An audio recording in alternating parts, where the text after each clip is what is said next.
Olá! Hoje a gente vai fazer uma imersão profunda numa obra, olha, que marca e, vamos combinar, perturba bastante. Crime e Castigo, do Fyodor Dostoiévski. A gente tem aqui um material para ajudar a navegar pelos cantos mais sombrios, mas também pelos luminosos dessa história tão complexa. A ideia, então, é ir além de um simples resumo, sabe? Tentar extrair as ideias centrais, a genialidade psicológica dele e por que esse clássico russo ainda mexe tanto com a gente. E tudo começa com uma premissa assim chocante. Um jovem estudante que se acha no direito de matar por um bem maior. Ok, vamos tentar desempacotar isso aí. Exatamente, é um livro que joga a gente de cara, né? Nessas questões de moralidade, culpa, redenção e a própria condição humana. E o cenário é fundamental para entender a São Petersburgo do século XIX. Aquilo era um caldeirão, sabe? Pobreza extrema, muita tensão social e aquelas ideias filosóficas radicais chegando da Europa, tipo o niilismo. Ah, o niilismo. Isso, aquela corrente que questionava ou até negava valores morais, religiosos, o sentido da vida mesmo. Esse contexto todo pressiona o Raskolnikov de um jeito decisivo. Então, o centro de tudo é esse Rodion Raskolnikov, ex-estudante de direito, inteligente, orgulhoso, mas vivendo numa miséria, assim, terrível. E ele começa a cozinhar uma teoria bem perigosa na cabeça dele sobre homens extraordinários. Quem seriam esses caras, afinal? Então, segundo a teoria dele, né, seriam uns indivíduos que estariam, acima da moral comum. Gente como Napoleão, que ele admirava bastante. Entendi. Esses extraordinários teriam um direito, ou talvez até o dever de quebrar leis, sabe? Inclusive cometer crimes, se isso fosse preciso, para um propósito maior, para a humanidade avançar, ou para realizar uma ideia nova. É quase uma justificativa intelectual para uma coisa horrível. E aí, com essa teoria na mão, ele decide que vai testar na prática. Ele planeja tudo direitinho e assassina uma velha agiota, a Aliona Ivanovna. Isso. Ele via ela como um parasita, um piolho, né? E achava que pegar o dinheiro dela para fazer o bem ia justificar o ato. Só que o plano não sai nada como esperado, né? Não sai mesmo, é trágico. Porque ele não contava que a irmã da agiota, a Lisiaveta, que era uma mulher super simples, inocente, ia aparecer bem na hora. Ah, não. Pois é, e aí ele acaba matando ela também para não ter testemunha. E é nesse ponto que a genialidade do Dostoiévski, assim, explode na nossa cara. O foco da história muda completamente. Não é mais o crime em si. Mas o que acontece depois? Exatamente, o depois. As consequências psicológicas que aquilo tem na mente do Raskolnikov são avassaladoras. Quer dizer, ele achou que ia se sentir poderoso, o Napoleão, mas acontece o contrário. Totalmente o contrário. Em vez de se sentir livre e poderoso, ele afunda num abismo de culpa que paralisa, numa paranoia que não larga ele, febre física mesmo e um isolamento terrível do resto das pessoas. Nossa. E o fascinante é ver como Dostoiévski descreve essa guerra dentro dele, sabe? De um lado, a razão tentando justificar, manter aquela pose de extraordinário. Do outro, o peso esmagador da consciência, o horror, a náusea. Ele fica preso nesse inferno psicológico. E os outros personagens, eles entram nessa dinâmica também, né? Parecem que intensificam essa luta interna dele, funcionando como espelhos ou desafios para a teoria dele. Sem dúvida nenhuma, eles são cruciais. O próprio Raskolnikov é o epicentro desse conflito. A razão fria, calculista, quase desumana, contra aquele sentimento moral que ele não consegue arrancar de dentro de si.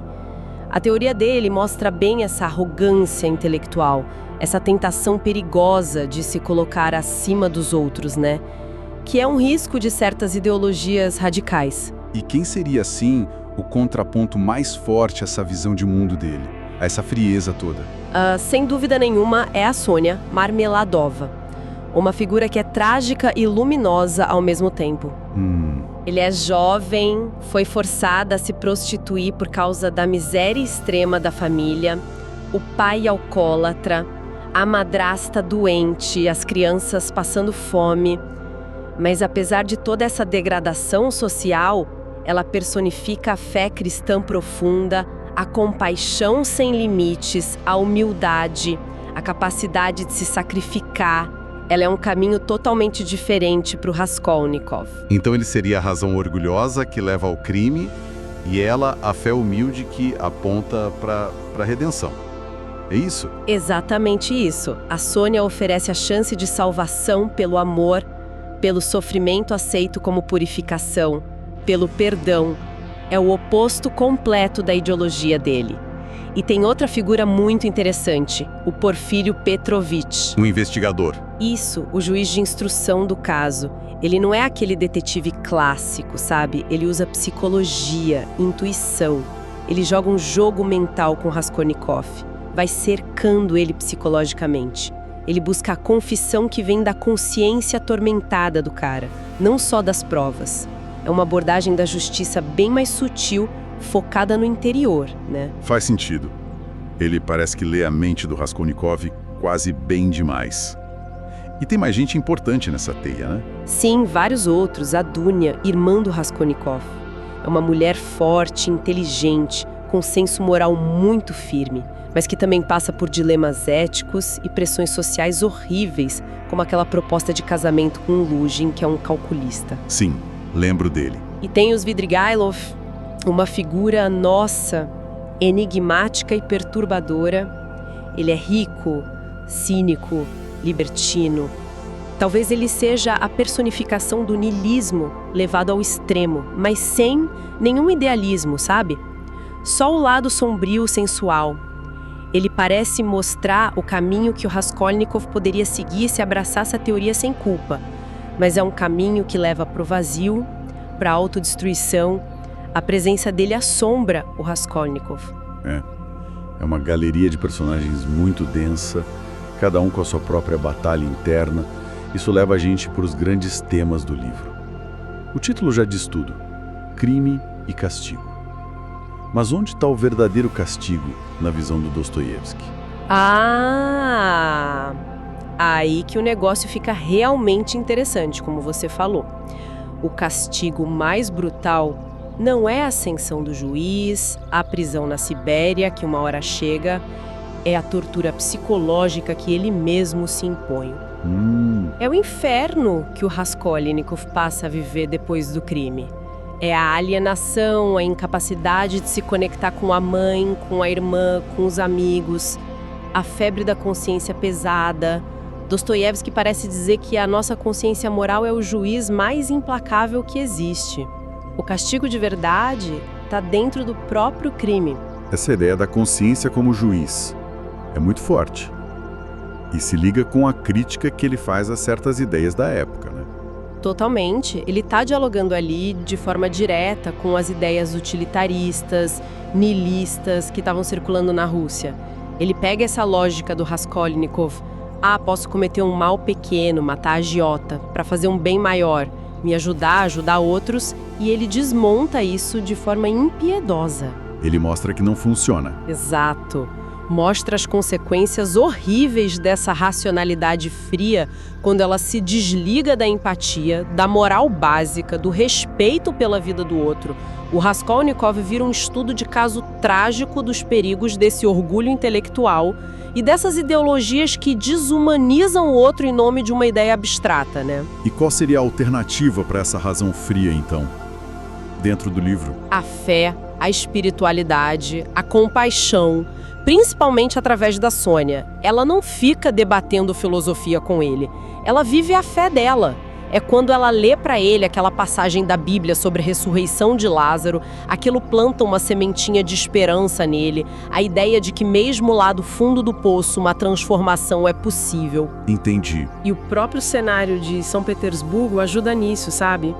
A pobreza, a sujeira, os quartos minúsculos, as tavernas fedorentas. Não é só um fundo. A cidade parece que esmaga as pessoas, piora a crise moral, espiritual. O ambiente físico espelha e amplifica o sufocamento interior. Falando em sufocamento, o estilo do Dostoiévski é parte fundamental dessa experiência toda, né? Como é que ele faz para colocar a gente dentro da cabeça do Raskolnikov desse jeito? O estilo dele foi revolucionário para a época. Ele usa um narrador que, apesar de ser em terceira pessoa, muitas vezes adota totalmente a perspectiva do Raskolnikov. A gente mergulha nos pensamentos, nos medos, nos delírios dele. É quase como ler a mente dele. Exato. Ele usa o que a gente hoje chama de monólogo interior, fluxo de consciência, de um jeito impressionante. Eram técnicas quase inéditas na literatura lá por 1860, sabe? Isso coloca a gente dentro da cabeça febril, caótica do protagonista, muito antes dos modernistas fazerem isso virar a moda. A gente sente a angústia, a confusão, a paranoia dele quase na pele. E isso combinado com diálogos muito intensos e descrições bem opressoras do ambiente, certo? Sim, a escrita é densa, carregada de tensão psicológica o tempo todo. Os diálogos muitas vezes são longos, febris, cheios de embates filosóficos, morais que revelam o fundo dos personagens, e as descrições dos lugares são claustrofóbicas mesmo. Os quartinhos apertados, que ele compara a caixões, as escadas escuras, as ruas cheias de gente, sujas, tudo isso cria uma atmosfera que a gente quase consegue tocar, de opressão, que espelha perfeitamente o caos e a angústia interna, principalmente do Raskolnikov.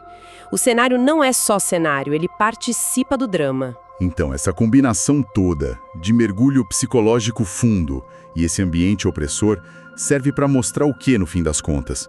Qual é o resultado dessa tentativa do Raskolnikov de ser extraordinário? O resultado é um colapso.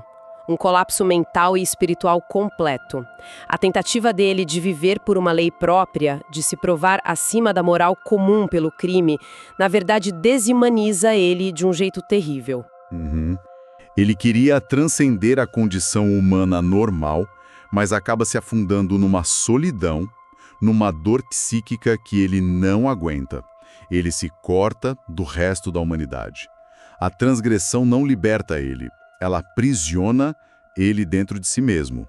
Dá para perceber um debate filosófico forte aí. Ele parece que está refutando a ideia de que só a razão ou a vontade de poder pode criar uma nova moralidade. Exatamente. Embora a gente possa ver ali ecos de debates filosóficos sobre poder, utilitarismo ou reavaliar valores que outros pensadores iam explorar depois, Dostoiévski usa a história do Raskolnikov para argumentar com muita força contra uma razão que não está ligada à compaixão, à empatia, a uma ética básica centrada no valor da vida humana. A mensagem parece clara: tentar criar uma moral só racional ou baseada na própria vontade excepcional leva à destruição do espírito. É fascinante como ele antecipa o debate sobre os perigos das ideologias que sacrificam o indivíduo em nome de um futuro abstrato, né? Totalmente. E como é que ele começa a sair desse buraco? A confissão acaba sendo inevitável. Ela se torna inevitável pela pressão interna, que fica insuportável, e pela influência externa, principalmente da Sônia. A culpa vai corroendo ele, a paranoia deixa ele quase louco. E a Sônia, com aquela fé simples, mas muito firme, insiste que ele precisa confessar, aceitar o sofrimento como um caminho para a purificação. Ela representa essa verdade moral que ele tentou negar com toda a força. No fim, exausto, ele confessa o crime para a polícia e é condenado a trabalhos forçados na Sibéria. A Sibéria. Então, esse é o fim da linha, o castigo final. Parece o fim, mas na verdade é o começo de outra jornada. O castigo da lei está sendo cumprido sim, mas Dostoiévski foca no início de um processo lento, doloroso, de purificação espiritual. E isso levanta uma questão central: o que redime de verdade?